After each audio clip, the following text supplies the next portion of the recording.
deuxième solution que Dieu a préconisée pour son peuple, c'est aimer sa parole.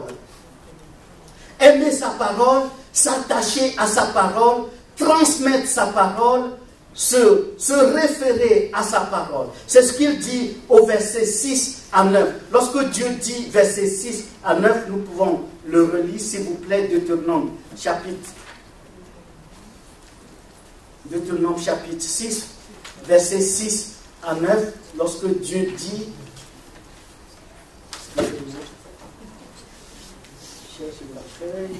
patience mes amis.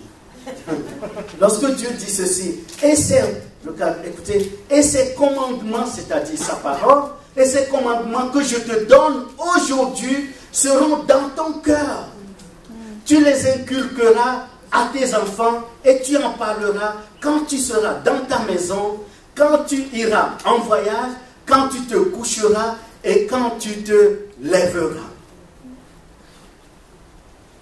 Verset 8. Tu les lieras comme un signe sur tes mains et ils seront comme des frontaux entre tes yeux. Verset 9. Tu les écriras sur les poteaux de ta maison et sur tes portes. Pourquoi Dieu donne toutes ces recommandations? Ce qu'il veut dire tout simplement que sa parole nous colle à la peau.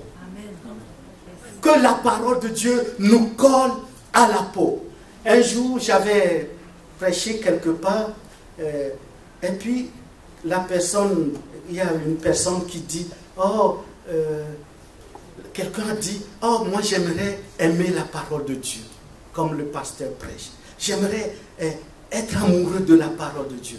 Et puis une autre chrétienne lui dit, à quoi ça sert de connaître la parole de Dieu? La parole de Dieu, c'est notre vie. La parole de Dieu, c'est notre point de repère.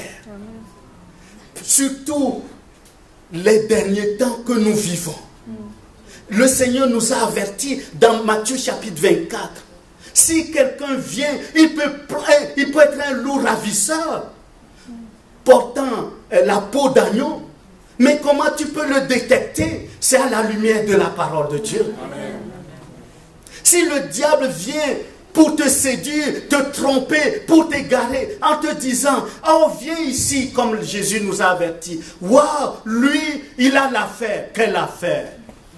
Lui, il a l'affaire. Il lève la main et puis le feu descend du ciel. Et examine, mon bien-aimé. Avant de mettre pied quelque part, examine si c'est de Dieu. Et comment tu peux examiner? Un seul point de repère. Les Saintes Écritures. Amen.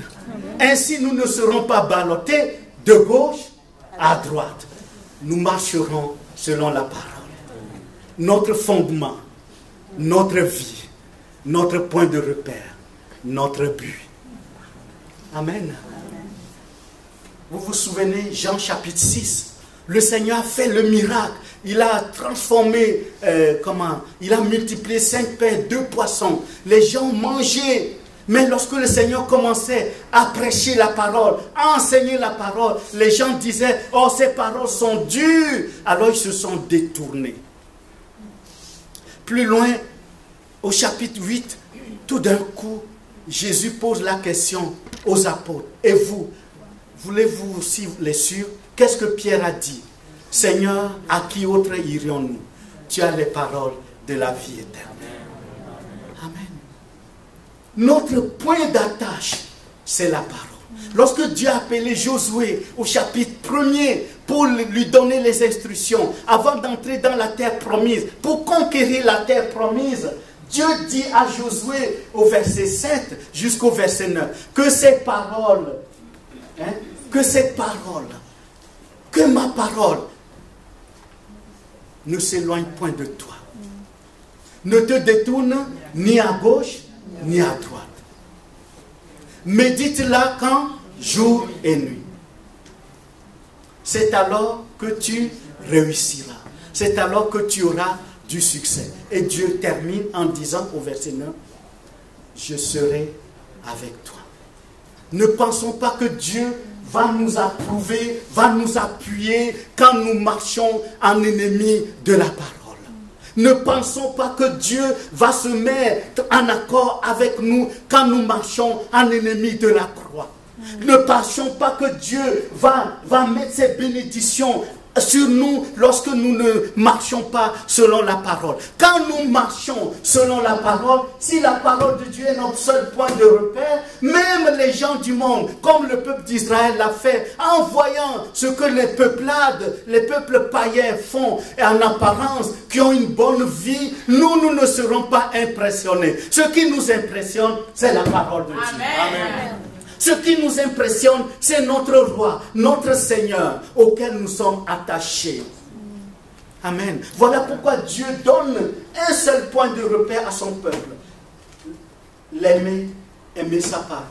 Et la seule référence que le peuple a, voilà pourquoi Dieu dit, tu l'écriras, tu le communiqueras à tes enfants. Le seul point de repère que le peuple doit chercher, son attachement, c'est en s'attachant à la parole de Dieu. Que Dieu nous aide à être des amoureux de Dieu et des amoureux de sa parole. Que Dieu nous aide. Amen. Que Dieu nous aide.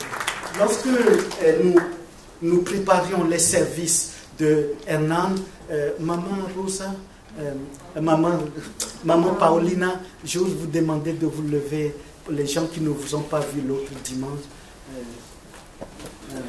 Maman Paulina, c'est la maman de Hernan qui était décédée, dont nous avons fait le service. Pour ceux qui n'étaient pas là la dernière fois, on peut l'accueillir au nom du Seigneur.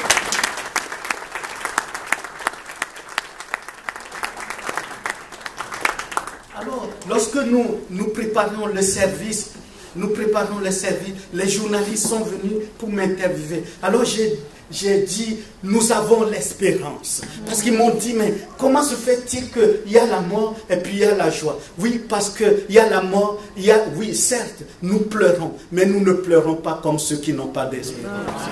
C'est la différence. Alors, j'ai dit, s'il y a l'espérance, c'est parce qu'il y a le Christ. Et quand il y a le Christ, il y a la résurrection. Alors, qu'est-ce que le journaliste, c'est une femme, elle a coupé parce qu'elle ne veut pas entendre, mais je l'ai dit. Peu importe ce que ça va faire. Je l'ai dit. J'ai saisi l'occasion, je l'ai envoyé comme un missile. Bam. Bam, bam, bam, bam, bam, bam. F16 du Seigneur. Alléluia, soyons des commandos du Seigneur. Paul dit à Timothée, prêche l'évangile en toute occasion, favorable ou non. Alléluia, prêchons l'évangile. Bianca, tu chantes, prêche l'évangile. Ochu, prêche l'évangile. Partout où nous allons, prêchons l'évangile. Que les gens nous approuvent ou ne nous approuvent pas. Et est-ce que c'est la faveur des hommes que nous cherchons? Galates chapitre 1, verset 10, dit l'apôtre Paul. Si je plaisais encore aux hommes, je ne serais pas serviteur de Christ. Mais bien aimé, Dieu nous a aimés. Nous l'aimons. Nous aimons sa parole. Diffusons sa parole. Diffusons sa parole. Alléluia. Avec énergie. Alléluia. Avec puissance. Matthieu, quand tu joues la baisse, demande au Saint-Esprit de te donner l'onction de puissance. Amen. Alléluia. Alléluia. Philippe, quand tu vends des voitures Toyota, impose les mains aux voitures, que les acheteurs soient saisis. Alléluia. Mario, quand tu conduis tes gros camions, traversant les douanes américaines, et que tu traverses le pays, arrose le pays de la parole de Dieu. Amen. Tu médites la parole de Dieu dans ton gros camion. Amen. Et puis tu baisses les vitres et tu envoies un verset biblique sur le sol américain. Amen. Dieu va bénir le sol américain parce qu'il y a un enfant de Dieu qui proclame Jésus-Christ, le Seigneur de la vie. Amen. Amen. Amen. Amen. Que le nom de mon Seigneur soit béni. Je terminerai, ce n'est pas la conclusion du message, c'est l'introduction. Je terminerai cette introduction par une réflexion. Et cette réflexion, nous allons la poursuivre les prochaines fois. Cette réflexion et c'est une réflexion légitime et défendable, qui est-il Dieu? Quand Dieu dit, vous aimerez l'Éternel, quand Dieu dit de l'aimer, mais pour que je puisse l'aimer, il faut que je puisse le connaître. Qui est-il? Nous allons étudier ce que Dieu est, ce que Dieu lui-même dit de lui-même. Et pour connaître Dieu, puisque nous sommes dans un contexte hébraïque, il faut connaître le nom de Dieu. Parce que pour les Juifs, le nom, c'est l'identité de la personne. Je vous donne un exemple. Lorsque Dieu appelait Abraham, il ne s'appelait pas Abraham, il s'appelait Abraham, qui veut dire Père élevé. Mais au chapitre 17 de la Genèse, Dieu va changer le nom d'Abraham. Puisqu'Abraham, il s'appelait Père élevé, mais chose étonnante, il avait 99 ans et il n'avait point d'enfant. Il était dans la vieillesse. Plus encore, sa femme âgée de 80 ans, et sa femme était stérile. Donc il y avait deux facteurs qui jouaient contre Abraham et son épouse. Vieillesse, stérilité. Mais chose étonnante, Dieu va se présenter à Abraham et Dieu va donner son nom en se présentant à Abraham. Quel est ce don? C'est ce que nous allons voir la prochaine fois. Nous allons voir comment Dieu va changer le nom d'Abraham. Et Dieu va donner une nouvelle identité à Abraham. Il va prendre la 5e lettre, je peux continuer, la 5e lettre de l'alphabet hébraïque, de l'hébreu, et va mettre dans le nom d'Abraham. Et cette 5e lettre, que nous appelons nous en français H, pour faire Abraham. Or, le chiffre 5, pour ceux qui ont étudié l'hébreu, c'est le chiffre 5 pour les Juifs, c'est le chiffre de la grâce. Alléluia. Dieu va amener sa grâce dans la vie d'Abraham.